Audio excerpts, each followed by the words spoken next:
Hey everyone, welcome back to Trip Tales. I'm so excited about today's episode because we are headed to the UK for a Harry Potter themed trip. My guest today is Joy from the Savvy Travel Mamas on Instagram and the brand new Savvy Travel Mamas podcast. She has joined Trip Tales before, sharing about her Grand Canyon trip. So welcome back to Trip Tales, Joy. Thank you so much for being here. Yes, thank you for having me. I'm so excited, Kelsey. I love coming on with you and hanging out with you since we're right down the road from each other. Yes, you do live in my town. I start every episode with a rapid fire get to know you. So remind everyone where you live, what you do, and about your family. For sure. So I live right outside of Nashville, and I run Savvy Travel Mamas on Instagram. Just started the Savvy Travel Moms podcast. And then I have two kiddos. One is 12 and one is 7. Congrats on getting the podcast off the ground. That's a big lift, I know personally. Yes, it has been a learning curve. That is for sure. Yes. All right. This Harry Potter trip sounds so fun. And I know a lot of listeners are going to be really into it because who doesn't love Harry Potter? So let's start with why you booked this trip in the first place. Yeah, so that's the fun part, right? Being a mom and being able to make our kids' dreams come to life. And so my son, he's 12 now, he's in 6th grade. When we planned this, he was like 10 when we started to plan it. And I had told him, once you finish reading all the Harry Potter books, we will plan a trip to Europe. I started planning it actually before he finished them. When he started the 7th book is when I started planning. Reading all of those Harry Potter books, I mean, they're massive. For a 10, 11-year-old is a huge feat in itself. And that was my way to bring it all to life for him. I mean, we'd watched the movies a million times. And just being able to plan this trip was so much fun to bring this to life. I love it. What an awesome reward for him. So, was this his first Europe trip? Yes, this was and my husband's. Neither one of them had been to Europe before. And this was like our first big international trip that I had planned as a family. My daughter did not come with us because it was just too jam-packed. So we just took him on a special one-on-one trip. Awesome. I love that. So, the Mhm. three of you went in summer 2025, kind of spanning over June and July for 9 days. I'm going to give everyone a heads up of where we're going on this journey. So, we're going to London for 3 days, the Scottish Highlands for 2 days, Glasgow, Scotland for 3 days, and Dublin for 1 day. So, as you were working on this trip and planning this trip and trying to figure out where you were going to go, how did these cities make it on your itinerary for this Harry Potter themed trip? Great question. London was a must because so much of Harry Potter was filmed in London. The WB studio tour was going to be my one really big splurge for this trip. So, one of my neighbors had went to the WB studio tour the year before, and I watched her, on social media, asked her a million questions. So it was kind of something that was already brewing in my head I wanted to do for him. So London was a must. Scotland ended up on the calendar because of the train. If you look at the Hogwarts Express and start researching what it comes through, it comes off a train called the Jacobite, which is in the Highlands of Scotland. And that was something really special that I wanted to also make happen for him because kids love trains, right? And just being able to see it, that was a huge piece of it. And then Glasgow was in it. It was a little bit selfish for Glasgow. My ancestors come from Scotland, and we have a family castle right outside of Glasgow in West Kilbride. Most people, when they do a Harry Potter trip, they look at Edinburgh, which we did not do because I wanted to hit that family castle. So we stuck to the filming sites in Glasgow and then spent a day going to our family castle and got to meet the clan leader. And I know we'll get to that in a little bit, but that's where Glasgow came in and not Edinburgh. And then Dublin was our final piece because we have a flight that goes direct from Dublin to Nashville. And I found the deal on a flight, and that's where that piece came in because it was just easier to get home. This is getting so exciting. A family castle. I love it. Hmm. Okay, awesome. Let's talk about getting there. So, Joy is very into points and miles. You can hear more about that on her Instagram and on her podcast. And so, she will share a little bit about how she used points on this trip. But if you want more detail and like the nitty gritty on all the points and stuff, you can follow her on Instagram or follow her podcast. But today we'll kind of dip our toe in some of it. So let's talk about how you got there. I found a points deal that went from Minneapolis to London. And as a points person, because I am a very frugal mom of two, I want to make my points stretch as far as possible. So I chased that deal. When you're looking at booking flights, and I won't go into all the details, you find the deal to get you on the long haul flight, and then you figure out the rest from there. So we got a deal from Minneapolis to London. We flew into Minneapolis the night before. We just flew up on Southwest. I stayed at the Hyatt Regency, but we made an adventure out of it. We spent the whole day at Mall of America, and rode the rides and went to the Lego store before, because our flight was overnight, so we were flying out at night. So we just made it a little adventure out of it, to enjoy Mall of America, because my son had never been there and it was a new state for him too. I need to hear your thoughts on Mall of America because we recently went to a friend's lake house in Minneapolis, flew in and out on Southwest, and we didn't make time for it. And my kids were a little bummed. So I'm like, if we go back, do I make time for a day at Mall of America? What were your thoughts on it?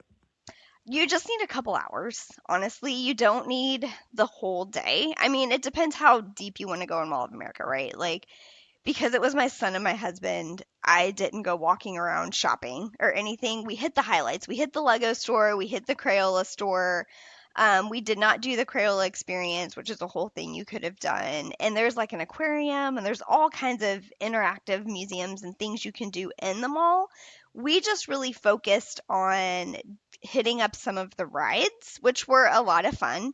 And I like it because you don't have to pay, like, you can buy a package or you can just buy individual rides.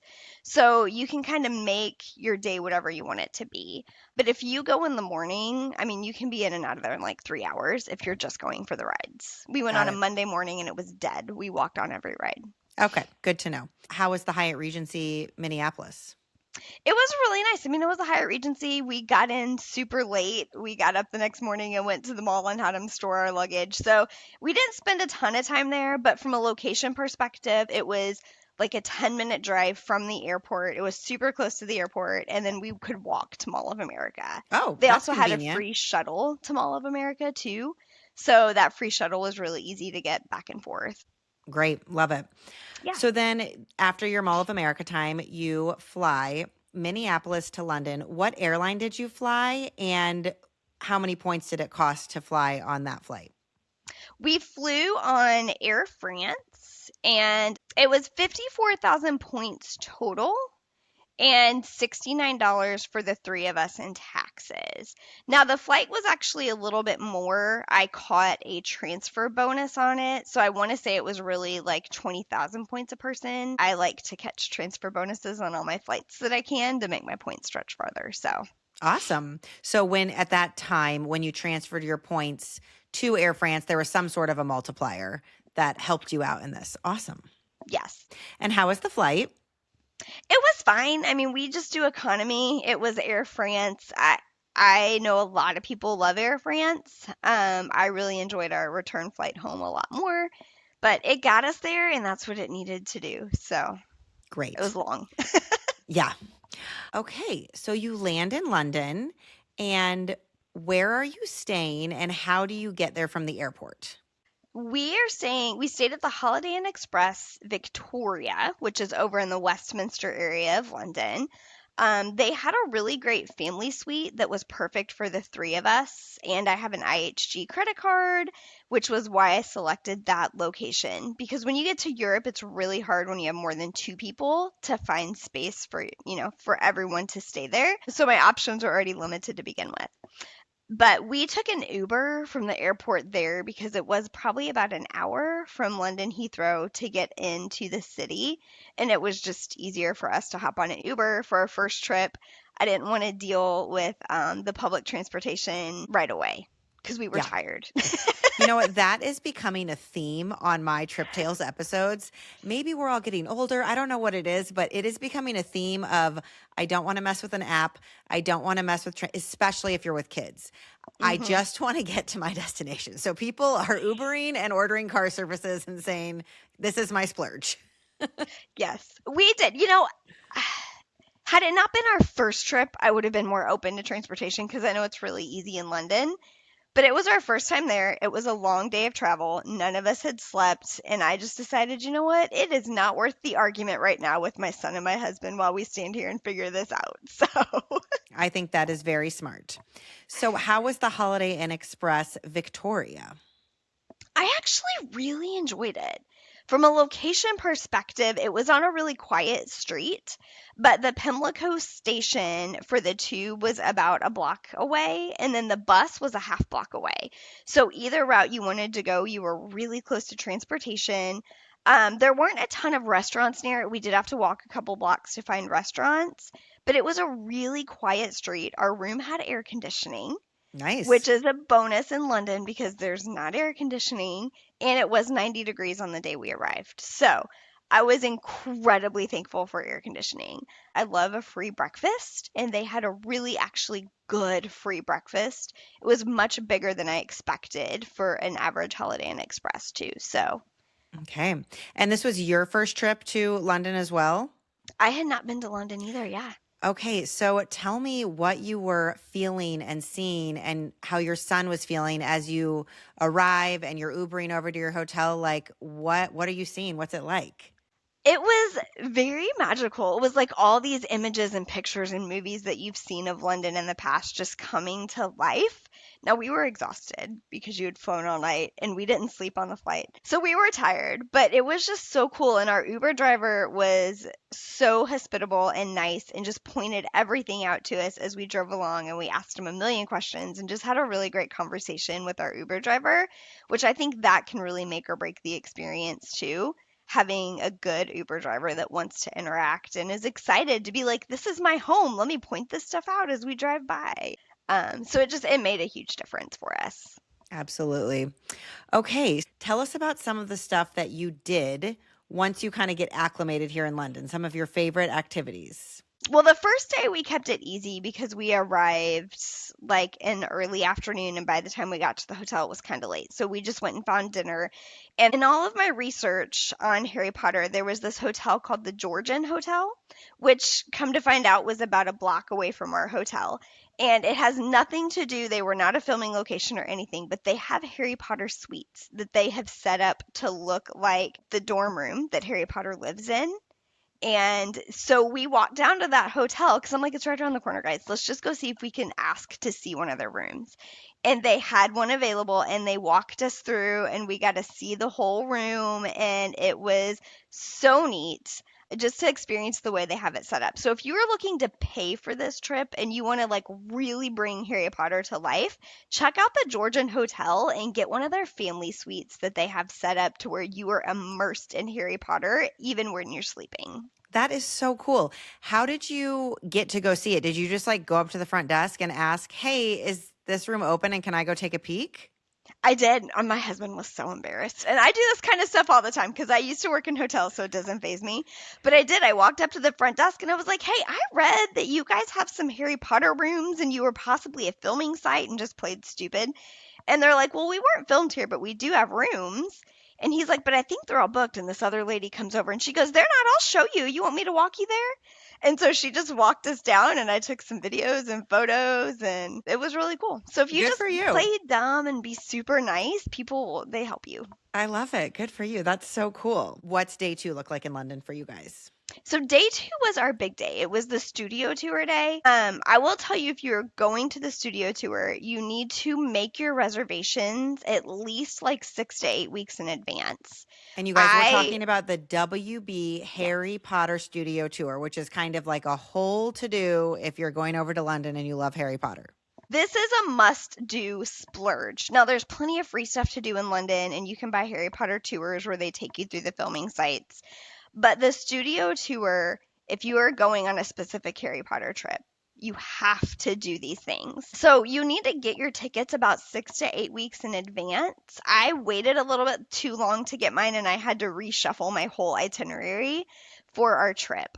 But it all worked out. And then we went to the studio tour. It takes about an hour to get there. You have to take the tube and then get on a train. You can buy transportation, but I don't think it's worth the cost of it. And when you get off the train station, you know you're in the right place because there's like Harry Potter signs everywhere. And then there's a bus that waits to drive you over to the studio tour. The minute you step on the bus, they have like music and they have TVs playing little videos to get you in the mindset and ready for the tour. So it makes it a ton of fun. It just instantly brings you into that magical feeling. And you feel like you're stepping into a Universal theme park, honestly, just from the minute you get on that bus. When you pull up to the studio tour, you get off the bus and it's like the walkway is lined with the newspapers of, everything that they show through the newspapers throughout the movies. They're just lined all over the walkway. And then you get to the main entrance and there's these giant wands. You walk through like the wands just over the sidewalk. So it's so magical walking in. You do have to go through security there, so just be prepared. It's really easy, but you do have to go through security. And is this like a timed thing? Like, are you like you got to show up at 10 a.m. or is it like if you've got a ticket for that day, kind of like a theme park, you go and once you go, you get on the bus and they're just shuffling people through all day? It's timed. You purchase a time that you go in, and you can only arrive so far in advance for your time. Got it. You do want to get there probably like an hour to 30 minutes before your time, though, because you'll want to walk around. And the entrance, of course, before you go on the tour is very grand and there's a lot to see and do. We had actually splurged on the Harry Potter tea. So we showed up. Our tea time was 12:30, which we made at our lunch, and then our tour time was 2 o'clock. So we had the perfect amount of time to explore. And the tea time, if you're going to make a day a splurge, just splurge and do the tea. You're in London, you want to have a tea experience.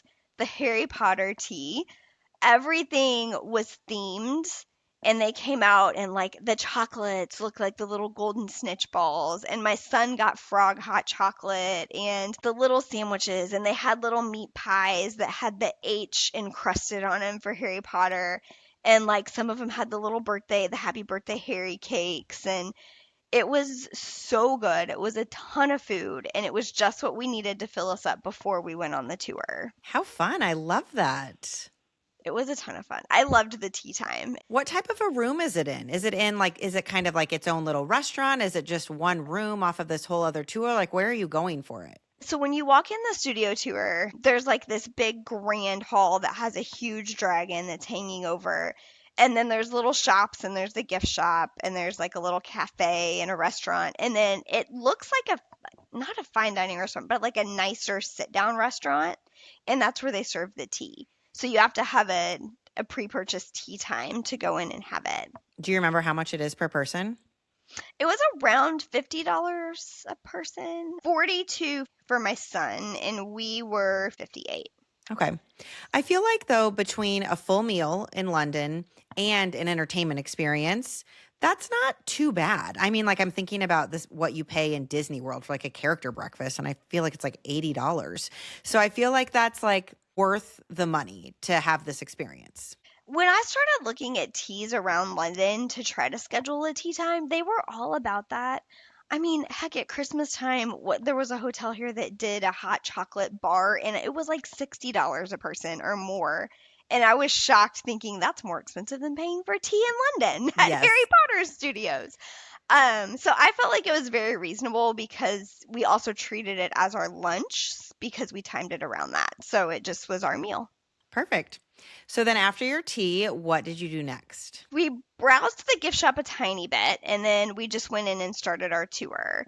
So when you go through the tour, you will line up in the beginning, and of course, as you're in line, it's scenes from the movie. It's like a few little sets, so they instantly make you feel like you're in the movie when you walk in, just like you would if you're going to ride a ride at Universal.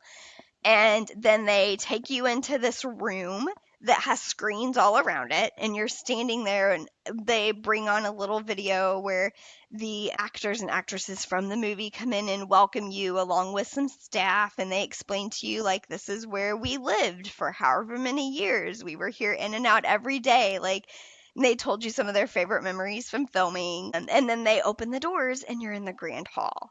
Now, a little tidbit, if it is your birthday or you're celebrating something special, just tell them and you can be the one to open the doors to go into the grand hall. If you're not, make sure you get really close in line so you can get that picture without too many people in front of you. And so they filmed a lot of the movies right here on this set. Yes, And then they they also did. filmed out like in the countryside and that sort of thing as well. But a lot happened right here. Almost all of the key parts of the movie happen on that set. Now, the first movie, not as much.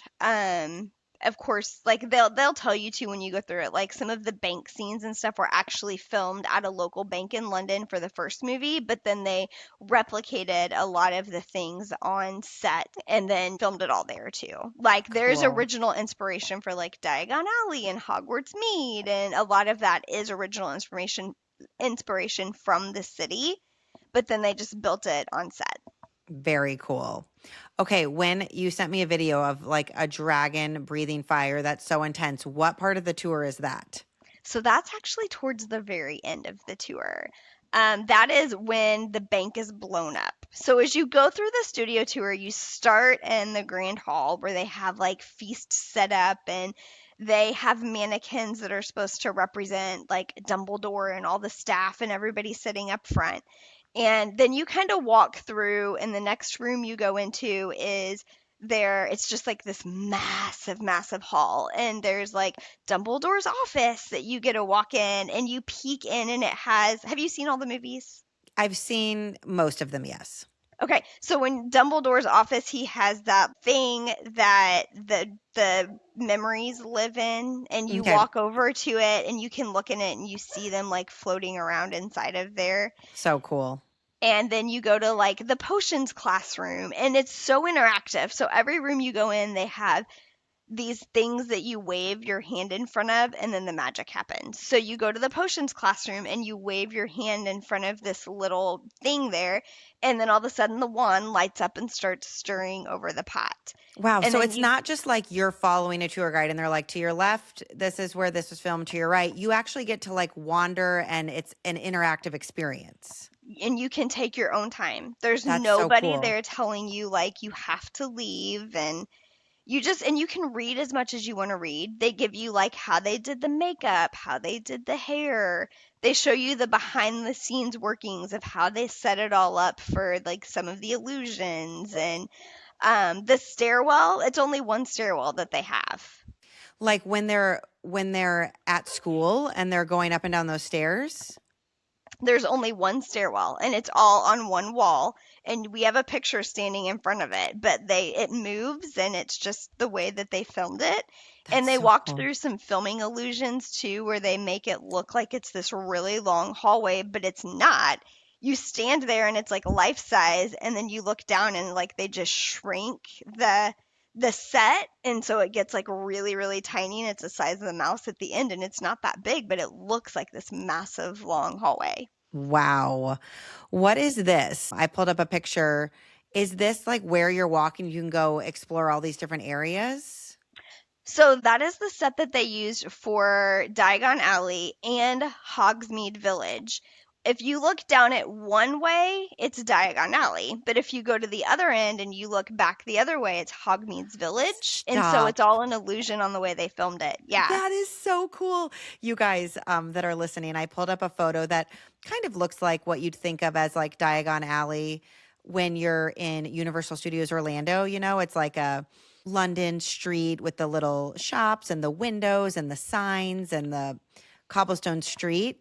But she's hmm saying that this is actually where they filmed it, and one side looks one way, and if you flip and go the other way, it looks that. I love that kind of stuff about sets and movies. Oh my gosh, this is so cool. Yeah, they gave you the insight on how they did all of it. And like you walk through the parts of the movie where they're in the greenhouse, and Hmm. you get to that section, you get to walk through the greenhouse that they filmed in, and they have the mandrakes that you take a turn and you pull it up, and they scream at you as you pull them up. And it's just like we have so many fun amazing videos from that trip. And then you go through, there's this whole set where they have what is his name? The little elf dude. Dobby? Yes, Dobby, thank you. So there's this whole section where you go to Dobby and you stand on this X on the floor and you interact with him. And I have this video of my son standing there like waving at him and Dobby's waving back and he's like putting his arms up over his head. And so he's just mimicking him. And it was so fun. Every room has a million things that are interactive that you can go do. And then they even had, because they do themed events throughout. So when we were there, it was the Tournament of Wizards, and they had this whole little performance where they brought in dancers that looked like the team of girls and the team of boys from the Tournament of Wizards. And they came in and they did this whole little like fire display where they were getting chosen to be in the Tournament of Wizards and like kind of recreated some of it. But it was really cool to watch the dancers come in and do this whole little scene. And they walked up to my son because we were in the front and gave him, like in the movie, they have the little pieces of paper that are shaped like butterflies. I should have grabbed it. It's still in his room. But it's like they gave him this little piece of paper that's shaped like a butterfly that's like you're selected. And they just make it so interactive and magical for the kids. Awesome. I feel like it's definitely a tip to watch all the movies before you go on this trip so that you can like remember all the cool little Yes. things that you're seeing at the studio tour. Yes. And then the butterbeer. I don't know if you had butterbeer when you went to Universal. Oh, yes, I did. We had our butterbeer, and they have a little cup rinse station where you can bring your cup home with you and save it. So we saved our cup. I'm sure they have that at Universal too, though. I think at Universal, they just give them in disposable, actually. I'm sure you can purchase a souvenir cup, but we just had them in like throwaway plastic cups. They were plastic, but they were like souvenir cups. Because when we also went to the Harry Potter store in New York, it was the same way. Yeah. And they had a washing station, and then you washed them and you could take them home as a souvenir. Note to self, just get one butterbeer and share it because it is insanely sweet. So it's not something you want to go buy everyone their own butterbeer unless you know you love it and you've had it at somewhere else before. That's a great tip because I feel like at Universal, we all got them. And then it's like by halfway through, you're kind of like, okay, that was fun, but now I'm over it. And then like everybody's throwing away butterbeers. And they're expensive. Yeah. There is a restaurant halfway through, so you can stop and eat if you need some more food there. And then there's a discount gift shop about halfway through. So one thing I wish I would have done different is when we first got there, I wish I would have spent a little more time in the main gift shop, but I knew we were going to hit it at the end just to get a good feel for what's there and what's not there. Because the discount gift shop halfway through, everything is 50% off, and it's all of the things they're discontinuing. So once you leave that gift shop, you cannot go back into it. And we were walking through and I'm like, oh crap, do they have this out front? Do we want it now? Do we want to wait? And I had no idea what was really out in the main gift shop. So that's just something to keep in mind is get a good idea. So when you hit that discount gift shop, you can decide pretty easily, yes, I want it or no, I don't want it. Because they have some cool stuff in there too. Great tip. As we continued through, they walk through like the filming scenes of the bank. So they have the bank that's fully set up as the bank put together before they blew it up. And if you talk to the staff, I highly recommend talking to the staff as you go through it and asking them questions. And then this one guy actually at the bank, he put on these gloves and he pulled out and he showed us the money. So we got to get up close pictures of the money that they used in the movie. So if you just talk to people, you learn some amazing tidbits about the movie too, and they'll tell you other details and they'll tell you interactions they've had with if the stars come back or whatever. And then from there, you go into a room where they blew up the bank.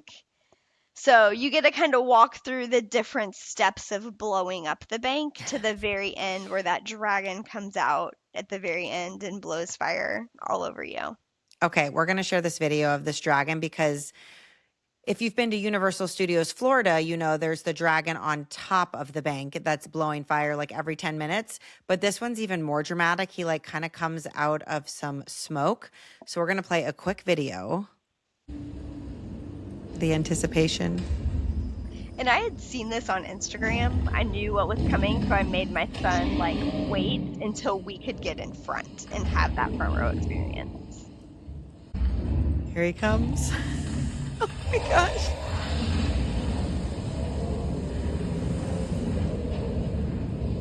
felt so real. Wow. Is that a screen or like a robot coming out? I don't remember. It's I hard think it to was a mix tell. of both. Okay, yeah, it's kind of hard to tell. It's really cool. Yeah. It So was fun. really neat. And then very last part of the tour that they walk you through is you go into this huge room where the whole Hogwarts like castle and campus that they used for all the filming of it is, and it's like a scale size, right? Like a model, miniature model scale, but it was still massive. So you could walk all the way around it and see every single detail of Hogwarts and the way that they used it to film. Oh, and then there was a whole interactive piece where you get a ride on a broom. And there's just so much. Like we could talk all day about the studio That's tour. so fun. But So how many, like, how is it like a whole day thing? Do you need to set aside a day for this? I would, Yeah. because it's an hour to get there by train and an hour to get back to the city afterwards. And we were there about 7 or 8 hours, and we could have stayed longer. Wow. We really could have stayed. I mean, in the gift shop alone at the very end, because my son like couldn't decide what wand he wanted. We were at the gift shop for like 45 minutes at the very end, and I'm like, just pick a freaking wand. Yeah. And are they like regular souvenir wands, or are they the interactive ones that work, with like Universal Studios parks? Ooh, I didn't know about that. No, so they have two different tiers of wands. They have like the play wands that are a little bit more sturdy and cheaper, and then they have the souvenir collector wands. And the cool thing about the Harry Potter stuff is are specific unique items to each Harry Potter store and experience that you go to. And they can engrave the wands for you. So like they had certain wands that nobody else had. So these are questions you want to ask the staff too, like, can I get this wand elsewhere?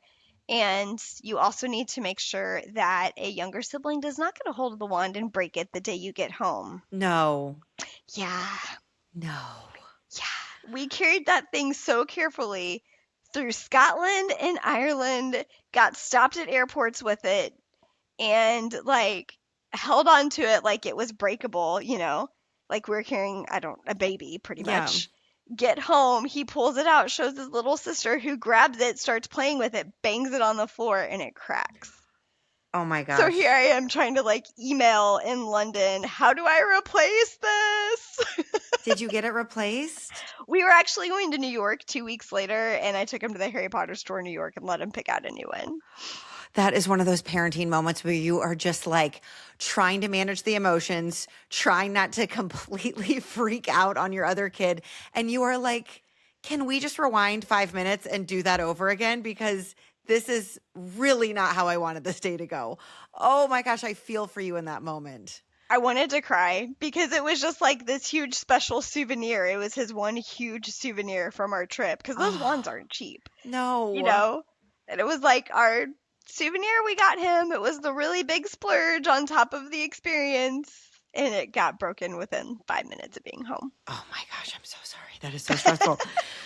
Okay, well, at least the studio tour was amazing.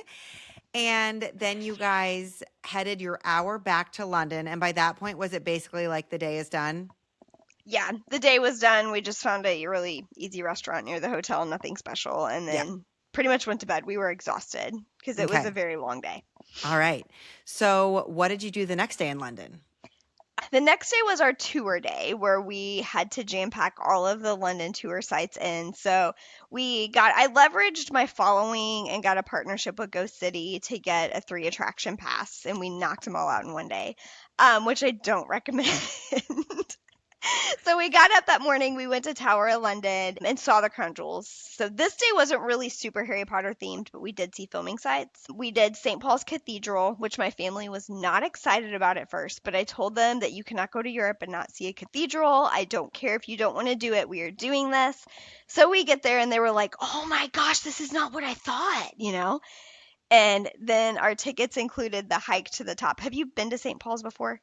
I don't remember. I mean, I've been to London a couple times, and I even studied over there for a month, so I probably have been, but when you're in Europe, There's a lot of cathedrals start to run together. They do.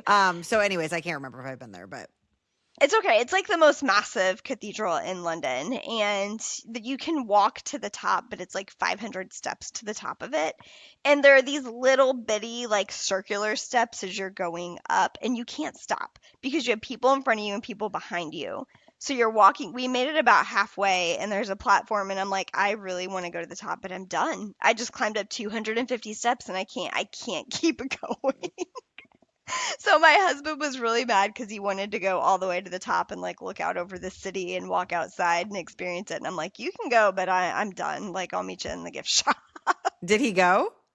He didn't because he kind of had walked on, and my son needed to sit down for a minute, and then we couldn't get to him because they only funnel you in certain ways. Yeah, you And got then stuck. I tried to call him, and they made him put his phone away because like no phones were allowed in the room he was in. Oh, wow. So he couldn't find us, and he just ended up coming back down. He's like, "You're telling me I could have went to the top? Oh, well. Like I didn't stop you." So after St. Paul's Cathedral, we walked over to the Thames River and we did a river cruise because we wanted to kind of see the city from the river, which is the best way to see London and just kind of take it all in. Like you get the London Eye and Big Ben, and you can kind of see it all from the river.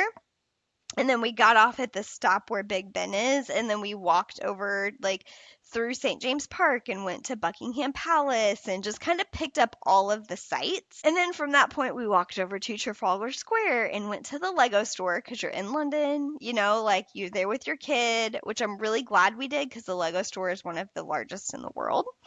I think it's like the second or third largest Lego store. They had a huge Harry Potter display inside of the Lego store, so we got to see like Harry Potter and Legos. The displays they had in the Lego store were well worth it. You guys And then really hit up everything in one day. we did. Then we went to the M&M store, which was right around it because it's also one of the larger M&M stores in the world. After we just came off the Lego and an M&M store from Minneapolis, it was like a summer of Lego and M&M stores because then we Yes. went to New York right after this trip and did the same thing again. I feel like I need to do a post of inadvertently going to all the Lego and M&M stores in 1 month. So we did that, and then we walked down like Piccadilly Circus a little bit. And then at that point, we were done. Like our backs were hurting, our feet were hurting. I think we put in 20,000 steps or more that day. And then just went back to the hotel because we were exhausted. Yes, but you did it. You got your pictures, you saw all the things. Good job. We did. If you're going to do London in a day, I don't recommend it, but we did it. Yes, okay. It can be done. So then the next day, are you headed to Scotland? Yes. The next morning we got up and we went, and I went and found Bread Ahead, which is like the viral TikTok restaurant that is Wait, say it again. What is it? Bread Ahead. Okay. They have viral donuts. I haven't seen it. So we were going to go there and try to get a donut, but the location that we wanted to go to that had donuts wasn't open early enough. So I found another restaurant that we went to that was like one of the original restaurants. We get all the way over there to go have breakfast and get these viral donuts, and they don't sell them at that location. So we ended up with just pastries and sat in this gorgeous little community where it is and had this amazing little breakfast outside and then just went back. Yeah. That's part of travel, right? Like we try and we plan, and you cannot perfectly plan every single moment, but you still ended up with a lovely breakfast in London.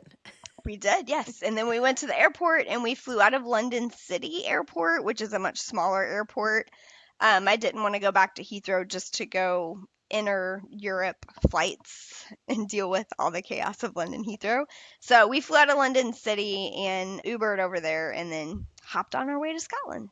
So what airline did you take to Scotland? And was it points or did you just pay cash? Because I know sometimes these inter-country flights aren't too bad. So I did points. It was British Airways that we took. And with points, it wasn't very much. And our cash price, like for taxes, was $2 a person. Amazing. Yeah, so it was really cheap to get from there to Glasgow. Plus, I wanted a direct flight, which was very important when you're going that short, because a lot of them went like from London City back to London Heathrow, then to Scotland. And I was looking for a specific direct flight. Awesome. So you land in Glasgow, and where are you staying here, and how do you get to this hotel? So our first night in Glasgow, we rented a car. Scotland is a country you need a car to get around.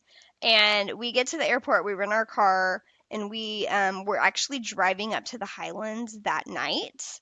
I want to say it was about a 3-hour drive from Glasgow up to Fort William. And we chose Fort William because the Hogwarts Express is based off of a real life train called the Jacobite. And if you were to Google like the most beautiful train rides in the world, the Jacobite and the Highlands of Scotland will come up in the top of the list. I did And Google that, and I'm going to share a picture of what I found on Google.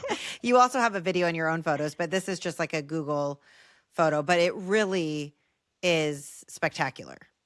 And it's that iconic picture of it crossing over the Glenfinnan Viaduct, which is what Harry Potter uses all the time in every movie. So this is a real life train, and one experience I wanted to do that was different was give my son the train ride. So we were staying in Fort William, which is the town where the train ride comes from, like where it departs from. It is a day trip, and it was about a 3-hour drive from Glasgow. So we fly into Glasgow, get our rental car, stop off for dinner. We just asked for some recommendations. Stopped off at this cute little like inn hotel along the way that sat on a lake and had like a really great dinner on the lake. It was really pretty. And then kept on driving the rest of our way. There were some stops that we had initially wanted to make along the way, but it was dark and it was raining. So we didn't get to go. One I really wanted to hit up was Glencoe, which is a very famous filming site. It's been in a ton of movies, and it was the backdrop for Hagrid's hut in the movies. And it was a little bit of a hike, not a huge hike, but it was just raining and it was dark. So we decided to bypass it. And I was really sad about that because that's like one of the most beautiful sights in Scotland. So we kept on driving. We just went straight to Fort William that night. We stayed in this little hotel called the Garrison, which I just found through the Capital One travel portal. I did use points to pay for it. There aren't any like major chain hotels in this little town. It's like a little mountain town. It's at the base of Ben Nevis, which is the highest mountain in Scotland or in all of UK. And it's this cute little town, super walkable, really easy to get around. And the Garrison, fun fact, is an old jail that they turned into a hotel. So I have a reel on my Instagram page where I walk you through the jail cell rooms. We did not stay in a jail cell room, but they still have the bars and everything. So you can like walk down this hallway where you have to open up the bars and walk through the bars. And then at the end of the hallway, they have one of like those heavy duty old like porthole window doors that says solitary confinement on it. And I'm like, ooh, was that really the solitary confinement room or was that added in afterwards? And it was really creepy looking. Yeah, that is creepy, but what a cool hotel, especially like with a boy, like a kid with you. That's so fun to be like, should we stay in the jail cell? We did not because they were like tiny little bunk room, like hostel style with shared bathrooms and everything. And in the backside of it, they took the garage that used to be where like all the cars, like sheriff cars that were kept, and they turned it into family suites. So we were in the backside and it was probably one of our best stays when we were on that trip. And it was a family suite that was like, you walked in and it was this really just warm and welcoming, cozy bed with like a fur blanket on it. The bathroom was all heated and really nice, and it even had a heated towel rack on it. You know, we don't have that stuff in Tennessee. And then it had this whole separate living area with like a really nice leather couch that pulled out into a sleeper sofa. And it was just such a great, comfortable stay. I wish we would have stayed there longer. How cool. That sounds like an amazing spot. So were you only there for one night? We were only there for one night, and I had planned to go on the train the next day. I had another planning fail. If you want to go on the real life Jacobite, you need to book it 6 months in advance or more. I waited too long because in my thought, I'm like, oh, I'll just book it as we get closer. Yeah, it's It a won't train sell out. ride. Yeah. It sells out so fast. Wow. So I read every FAQ line on that website. Like I read every single word on every single page of that website and found in the FAQs that you can show up the morning of and pay cash and get on the plane. So before On we the had left train. London, on the train, yes. Oh, I said plane, sorry. Before we left London, I made sure to find an ATM and get out cash because ATMs in London are free, and got out all this cash that I still have Euros? because London British pounds. Oh, British pounds. Yeah, Yes. yeah. Okay, pounds. And so we show up on the platform the morning of, get there plenty of time. The train's there. get in line. They sell the last 3 tickets to the people in front of us. Stop it. Oh It my did, yes. gosh. Between the wand and that. I already had a backup plan because I'm like, we have our car.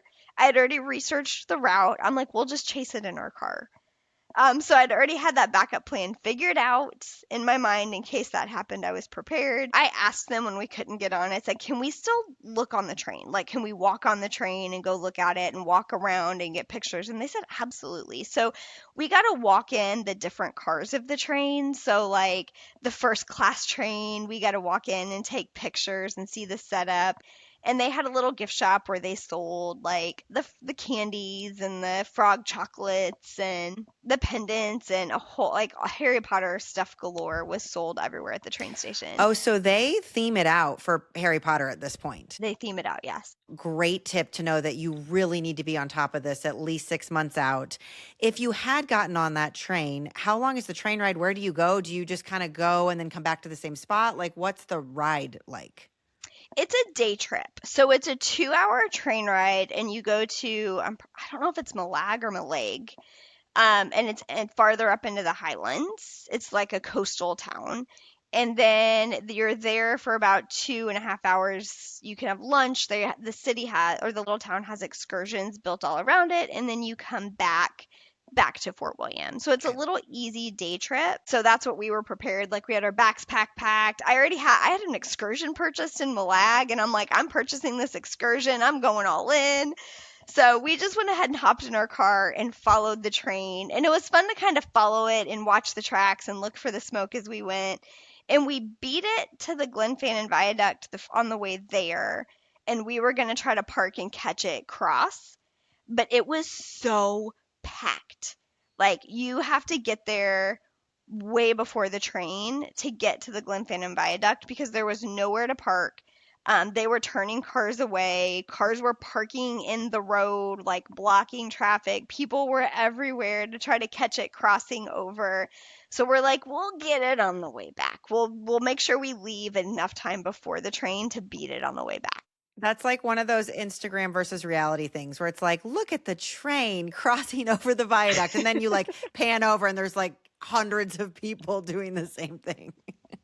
It was. So we couldn't even get to it. We kind of hung out at Fort William and waited for the train to leave because we wanted to kind of like race it or, chase it down the route. And then I had looked up the path and there's all these places to stop. And we had like driven through some beach towns and stopped off at some really pretty lake views and got some extra pictures. But we still beat the train to Malag. I don't know how we still beat it. So we got to Malag and we parked, and it's like another little bitty coastal town, and we watched it come in. So I have like another video of the train coming in to the port at the coastal town, which was really fun. We got lunch, and then we went on this boat excursion, and it was a wildlife cruise that we went on. It was so cold. I'm actually really thankful we had our car because we had to go back and get more layers. So if you are looking on my Instagram, you're going to see I'm in like 2 jackets and It's funny because when you got to London, it was 90 degrees and now it's cold. it was like 51 degrees. It was raining. We're out on the water on this boat. So we did the excursion and it was a lot of fun. Then we went back to our car and had lunch, and then we just left and made our way back and made it to the Glenfinnan Viaduct. It's where we could park and experience it. Yes. So I'm going to share your video of that. So this is where if you can get a parking spot, you can park and watch the train come over, which is a very popular spot to watch it cross. So let's share that video really quick. And you can walk right up to the train tracks. Like I stayed back to get the long haul pic video of it crossing and get the whole thing. And my husband and my son walked all the way up to the viaduct. Like there were people all around it on all sides of it. Here it comes. I see the smoke. So cool. It was really cool.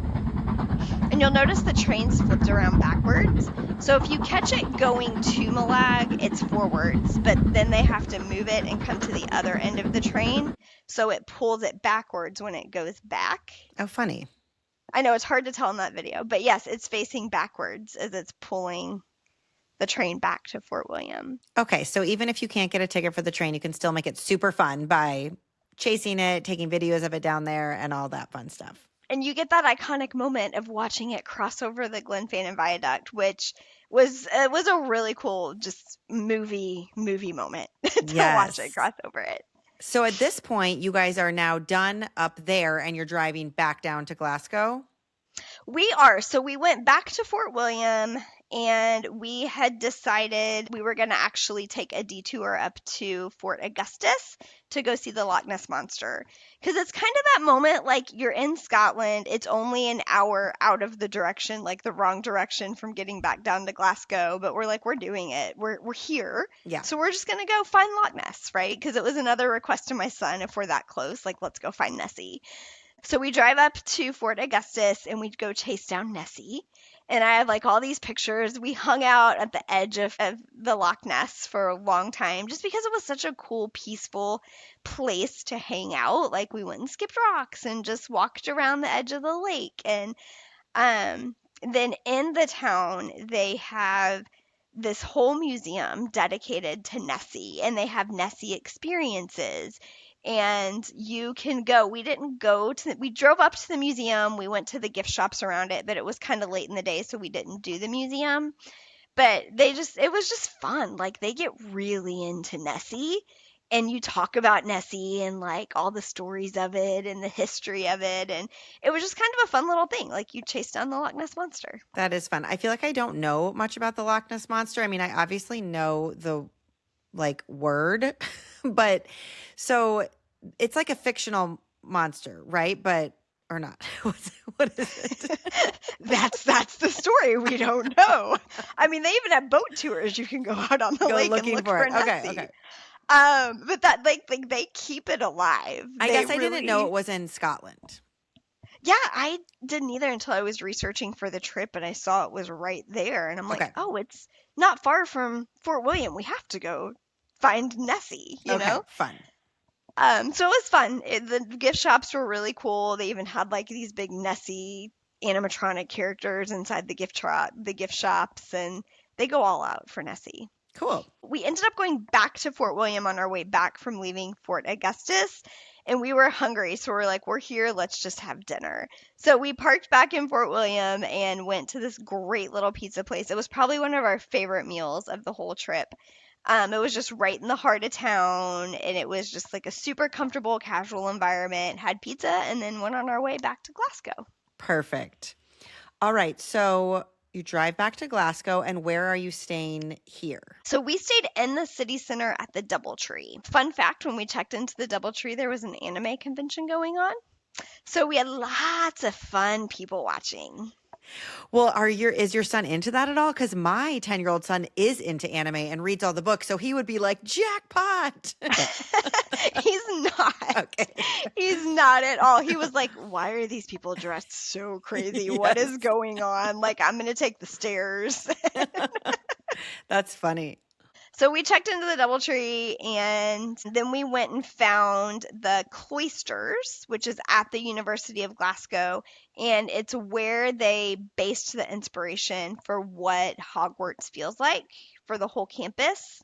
So it's a very Gothic architecture for the campus, but they have this whole section of it, and it's kind of like, you know how a lot of our campuses have like the square where you go to and hang out. Like and the quad. Yeah, the quad.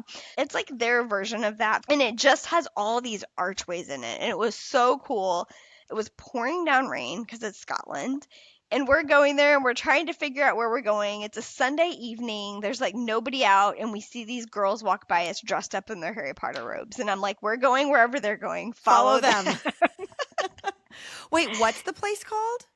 It's University of Glasgow and it's called the Cloisters. Okay.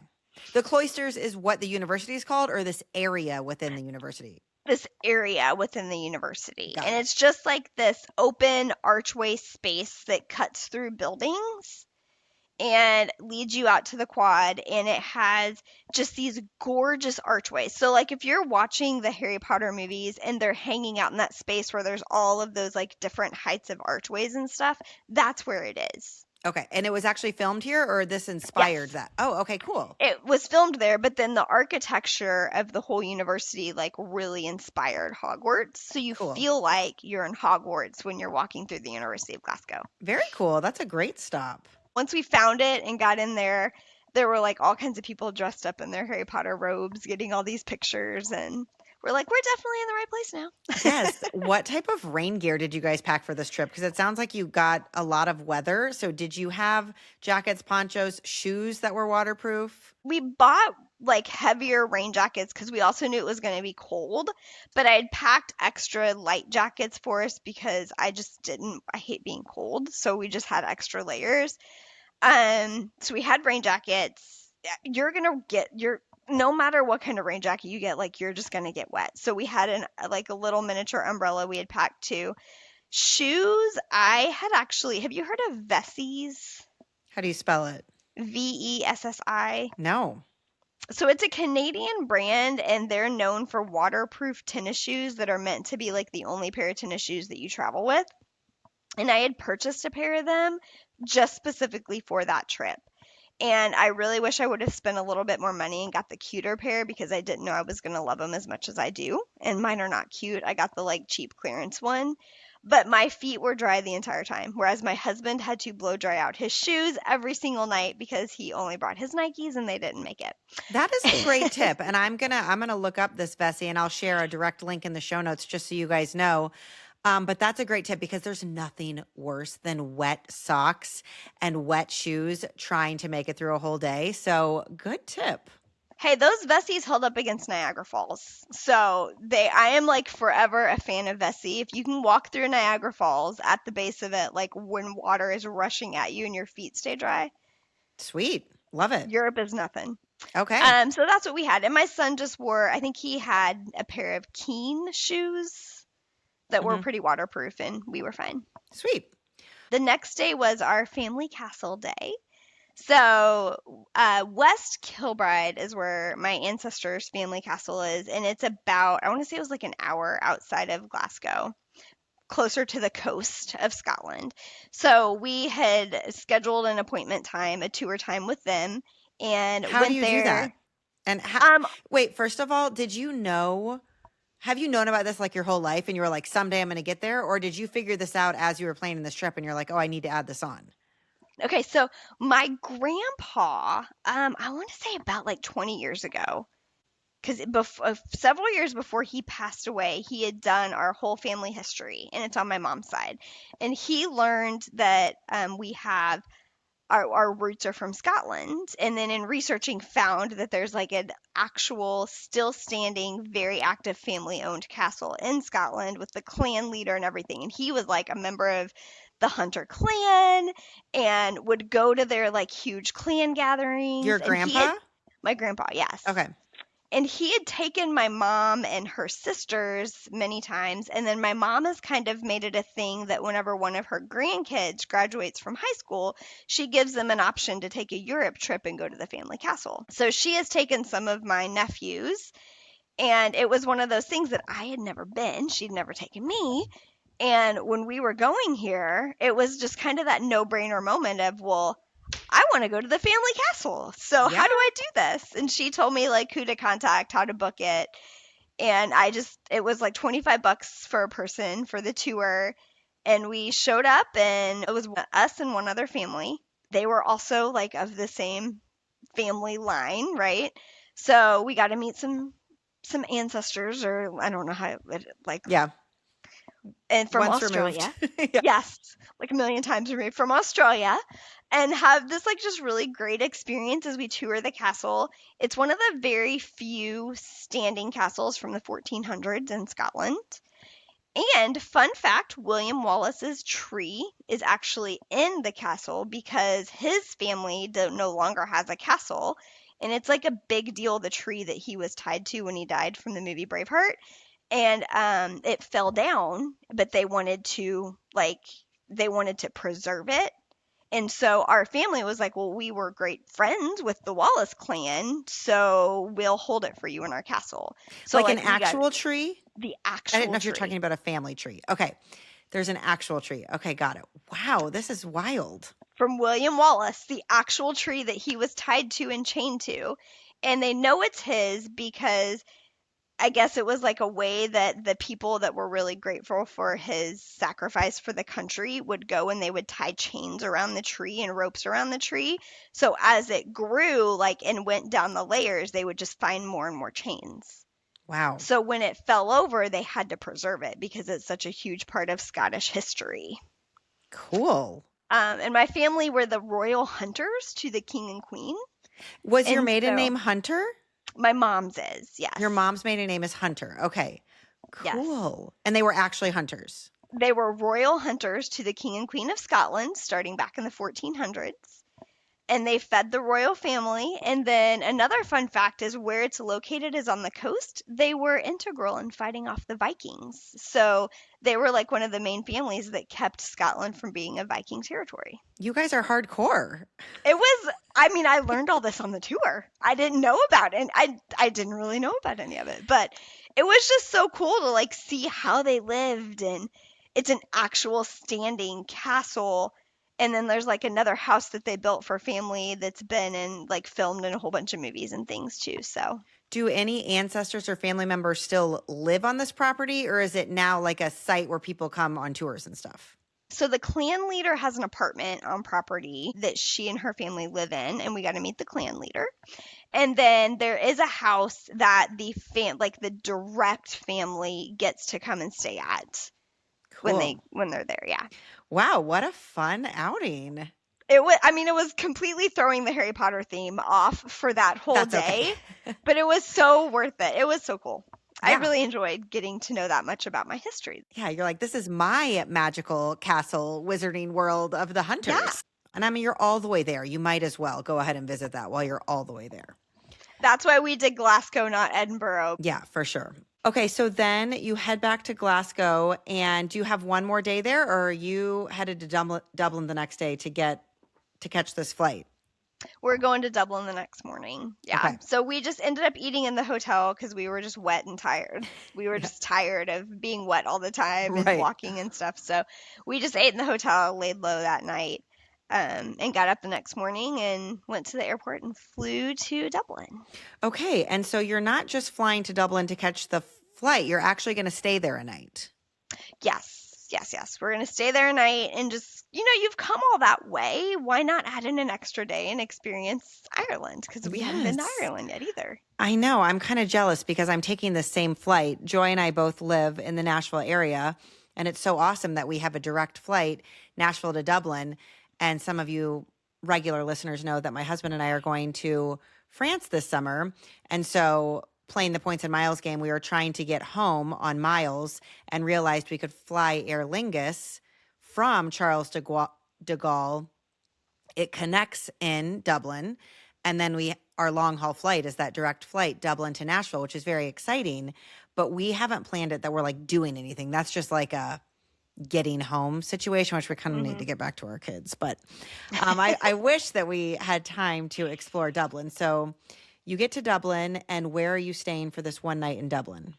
We stayed at the Hyatt Centric. Now, I did pay for the flight from Glasgow to Dublin. It was just a super cheap Ryanair flight, so I had my first Ryanair experience. Yeah, you're up and down. It's a little like, whoa, I'm on a roller coaster. Yes, and it was just a really easy flight. Fun fact about the Glasgow airport, though, if you ever go in and out of there, you're like, they don't tell you what gate you go to until it's time to board. So you go in and you're in this holding area in the center of the airport, and they have all these chairs and stuff set up, and everyone's just hanging out in the center. And then all of a sudden, like about 30 minutes before your flight, it pops up on the board, this is your gate. So then you have to like hustle to your gate. You really got to be because it's paying time to board. attention. You do, yeah. And then so you're all hustling to your gate, and you get there, and I'm like, oh, I'll just go to the bathroom closer to the gate. Well, then they put you into this space that you're waiting in to board, but once you get in this space and they've checked your ticket, you can't leave that space. And there's They're no like bathrooms herding in that cattle. space. You're like stuck. So if you're ever in the Glasgow airport, go to the bathroom before you go to your gate, because I also got in trouble on the Ryanair flight trying to go to the bathroom before they released the sign, the seatbelt sign. I'm like, I'm going to pee my pants. I have got to go to the bathroom. Yeah, sometimes I'm like, I don't know. I mean, if the plane's going down, does it really matter if I'm in the bathroom or not? Like, I just gotta go. I know. But they literally lock the bathrooms. Like, you cannot get into the bathroom when you board the plane or until the seatbelt sign is off. They are Wow. locked off on Ryanair. They don't That, play on Ryanair. no. Okay, so you get to Dublin and you're staying at the Hyatt Centric. That sounds lovely. Was that nice? It was really nice. We enjoyed it. It was just like a standard hotel room, right? But we enjoyed the Hyatt Centric, and it was a great location. It was right like a half block from St. Patrick's Cathedral, which I had also purchased. This one I didn't get a partnership, but I purchased the Go City Pass just because I enjoy it so much. It's such an easy way to get a few attractions in and narrows down the list. I feel like when you go to like Viator, you get so many options, you get overwhelmed with them. And they're all the same tour. It's just like which tour group is doing it. And Go City just makes it so much more simplified. It's like, oh, you just go straight to the cathedral. Like, here's your pass. You don't have to worry which cathedral tour you're going to do or whatever. So I'd bought that for Dublin, and we started off the day and did St. Patrick's Cathedral. We did I like to do city bus tours because I like to get a lay of the land and see the city and like hear the history of it. So we did the city tour. And then our third one we did for that day was the Guinness tour, Fun. which my son was not thrilled about. But I'm like, I don't care. I'm taking the kid on the Guinness tour Yeah, because you're we're in like, Dublin. this whole trip's been about you almost so far. So here we go. This was my husband's only request for the whole trip. And it was the Guinness tour. I was very surprised at it. I thought it was just going to be like, and like I've done the Bush tour, and I didn't expect it to be as much of an experience as it was. And you walk into the Guinness tour and the building is just amazing. And the center of it looks like a pint glass. So when they start the tour, they take you into the center and they're like, now if you look around, it's all circular, right? And they're like, you're at the base of the pint glass. And so you look up and the whole tour is going through the floors of it. So like they tell you like it's all in a circular based around the pint glass. So the whole time you can like look up and look down and get this whole scope of the building. That's cool. Yeah, so then you start it and you go like up to the first floor and they give you the like history of the Guinness family and then the basics of how like where they source their barley and wheat from, and they have this whole room where they walk through and they're like literally growing wheat and barley there, and you get to walk through it, and it's very like it hits all your senses because you can smell it and you experience it and you feel it as you walk through the room. And then they walk in this other room and they're like, well, this is where we source our water from to make it. And it comes from this very specific region and this very specific mountain. And they have this whole waterfall display. And it was like Disney level waterfall display. Cool. So it's just like room after room. They're hitting all your senses, like with the smells and the sounds and the feelings and everything that you go as you go through it. And then you go in the tasting room and you can smell like all the different layers of the way they build Guinness and make it and the different types of beers that they offer. And Do they have an area where they're like canning or bottling it? they didn't, Okay. but they did have a lot more types of beer there than I expected because I don't like Guinness. I'm not a huge drinker to begin with, but I'm more of a pale ale girl, not a Guinness girl. So like when you get to the end of the tour, the floor before the top of it is a whole bunch of restaurants and everything is Guinness themed in the restaurant. And we were starving, so we had timed it to have lunch there. And that was probably another like highlight meal of our trip because it was all just infused with Guinness, and Yeah, the fun. restaurants, there's like 4 or 5 restaurants you can choose from, and it was really good. And then you go to the top floor and it's one of the higher points in Dublin, and it's glass and it's like 360 views of Dublin. Cool. So you get up there and you have your free drink and you get to choose what kind of beer you want. And then of course they had drinks for the kids too. And I think my son just got like a Sprite or lemonade or something. And then you just get to walk around this whole room and it's glass views of Dublin. That's awesome. You get like a bonus. Like, it's always fun to like go up high in a building in a city and kind of get the views of the city. So you get that along with the tour. So I'm not a heavy, dark Guinness girl either. So what did you choose? Was there something a little bit lighter? There was. It was like more pale ale style. It was just a lighter beer. It was really good actually. Cool. So that's what we had at the end. And you get like one drink ticket. I think it's just one drink ticket at the Fun. very end to kind of finish off your tour. Cool. That sounds like a great thing to do in Dublin, and that was part of the Go City Pass? That was part of the Go City Pass, yeah. Because you can choose, like in Go City, every city is different, and you can choose how many you want to do. And so I just had purchased the 3 attraction pass. Fun little fact, if you have the Capital One Venture, it codes as travel so you can erase your charges. So we didn't even pay for that. I used that to erase our charges. So it was all kind of still covered by points and miles to save us money on our trip. Cool. I've never done the Go City Pass, but so you get on and you select how many things you want to do, and then you can kind of like pick and choose from their list in that city. Yes, we've done it many times. I've done it in Vegas. I did it in New York. I've done it in London. We did it in Dublin. I'm sure I'm going to do it many times this year with more of our travels too. I really enjoy it. It makes it so easy to pick I your also like that you attraction. don't have to keep track of all your, okay, here's the confirmation, the tickets for this place, here's the confirmation. Like you've got it all in one place and you're like, here's my Go City Pass for the day. It's like they have an app. You download the app and it's one QR code and you just show up and they scan your QR code. It's so easy. Very cool. Okay. We'll link that website in the show notes as well. So there is one more place when we were on our bus tour of Dublin, and we were getting off to go back to the hotel. The bus driver stopped us because we had our son with us, and he said, "If you have not been to Marsh's library yet, you need to go there." And we're like, "What is this library?" And he said it is one of the oldest libraries it is the oldest library in the country, and they have some of the oldest books in the world on display. And they have a Lego hunt for kids. So it's this like tiny little house that has been a library for centuries. It's right behind St. Patrick's Cathedral, and which is cool in itself, but the cathedral is a little underwhelming after coming off St. Paul's Cathedral. And so you walk in Marsh's library, it's hidden, and they give you a piece of paper when you walk in. It's free to go to, and it has like find our Legos, and they're based off historical people like William Shakespeare, and I don't even remember who all it was, but like they're all dressed to look like those like major authors that we've known in our lifetime. And then as you go through, like you can't touch the bookshelves, and they have display cases of books that were, I mean, from 1400, from 1300s, like from the 1200s, right? Like they just have these super old books. And I'm looking at them thinking, I've never seen anything this old in my life, So which is how cool. you feel in Europe in general, but like to look at a book that was written that long ago. And then they have a room where you can actually look at books, but they have a certain selection of books that you can take down and touch and look at, and you have to ask them and put on gloves. But it was just a cool little, like, unique experience to go to this little bitty library and do the Lego hunt and look at these insanely old books. How And it fun. was I free. love I love that a local clued you into that. And thanks for sharing here because now other people can be clued into that. That's a great little find, little free fun activity. Yes, it was great. Awesome. Okay. And so then I do have to hear about your Aer Lingus flight since I'm taking the same one. How was that? It was good. So fun fact about Dublin is you go through customs I've before you heard leave this. Dublin. Yeah, so it's kind of nice when you get back to the US, you're just home. You don't have to deal with anything.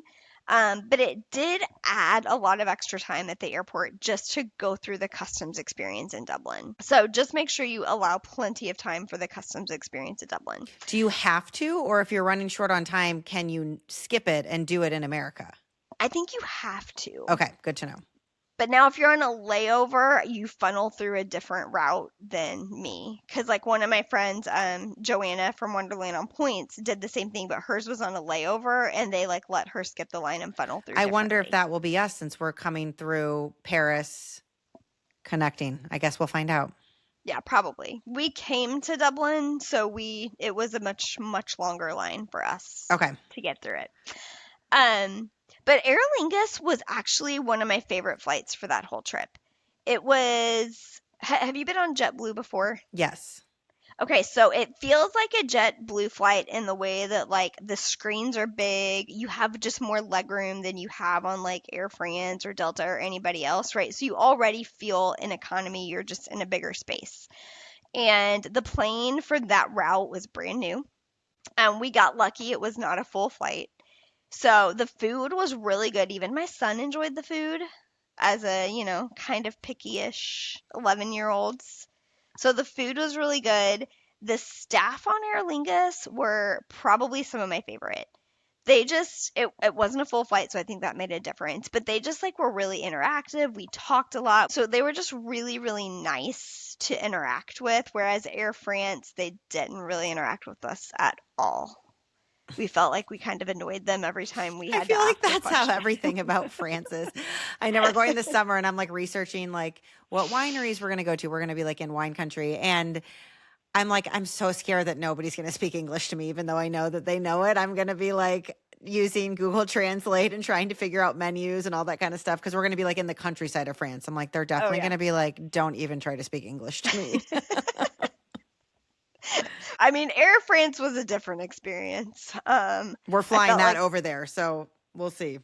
I felt like they were looking at us like the stupid Americans a little bit. They might not have been. That could Yeah. have just been me, but Okay. we definitely felt like we bothered them. Well, that's great to hear about the Aer Lingus flight. So that makes me look forward to that direct Dublin to Nashville flight. I really enjoyed it. It was a very comfortable flight. Okay, awesome.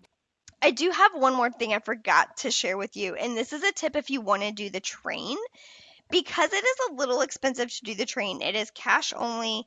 And I want to say for the three of us to do, I had to get out like 200 British pounds, is about what it was. So, I mean, I'm horrible at math, but it's definitely more than 200 US dollars for three people to do it. So as we were in Malag and we were waiting for the train to arrive and just talking, we like to talk to people when we travel to learn. And so we were just talking to some of the staff at the restaurant and asking them about the train, how it is. And this guy stopped us and he said, "You know what? You don't have to ride the Jacobite." He said, "It is an old train. It's a cool experience, but the windows are so bloody scratched, you can't really see out them because it's so old." And we're like, "Oh, really? But it's a huge thing." And he said, "You can take the Scotland Rail, which is way cheaper, does the exact same path, and you can experience everything that you would on the Jacobite, but you're on the Scotland Rail." So if being on a train and like getting that train ride experience is important to you, but you don't want to pay the price of it, you can definitely look at the Scotland Rail because we did see that train go by too.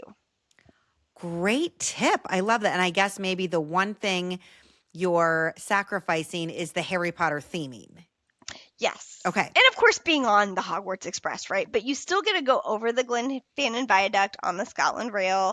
And it's a better train, like maybe nicer, newer, better windows.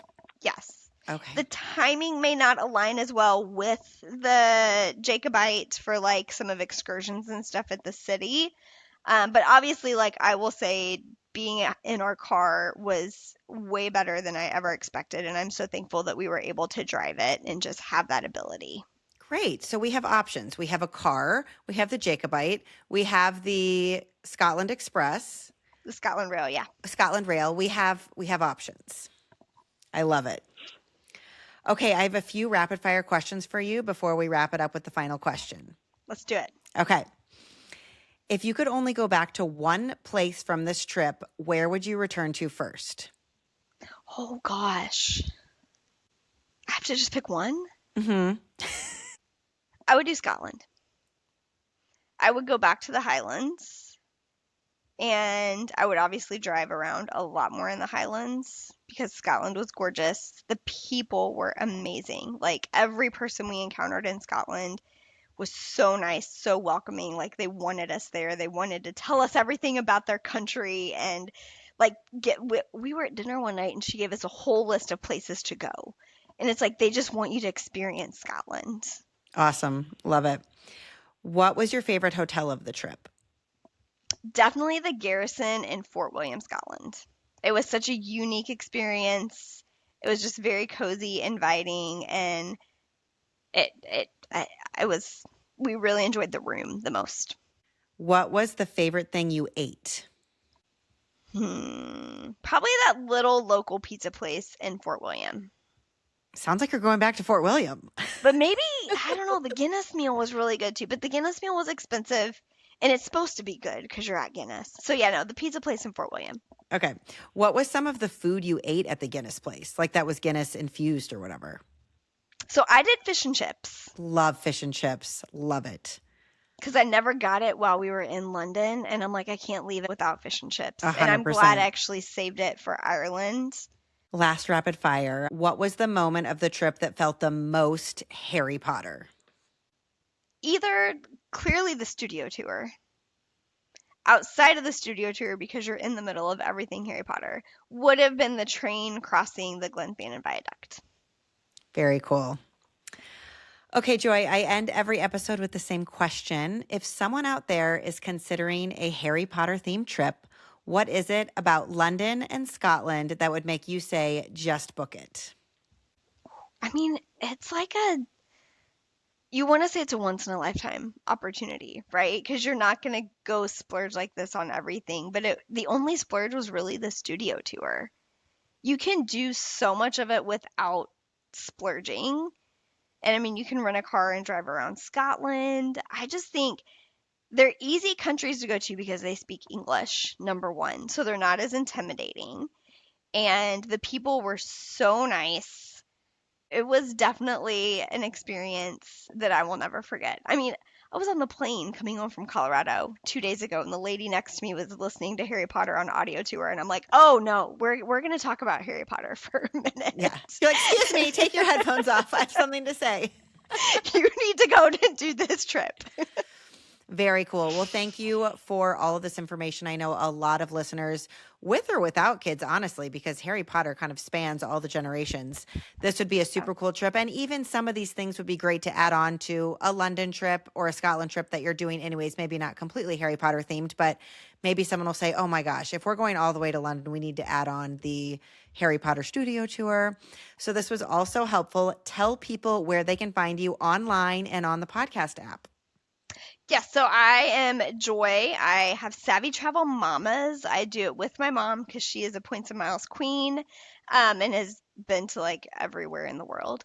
And then I have Savvy Travel Moms podcast that you can find us on Apple, Spotify, and YouTube. And I actually do that with Michelle from Jet Set with the Johnsons. I know she was on here a couple weeks ago with you talking about her Denmark trip, which I am repeating this year with my family. So. Awesome. Well, it's always a joy to talk to you, Joy. Thank you for being here today. Thank you. It's been fun. I will talk about Harry Potter because it was such a magical trip. So, anytime.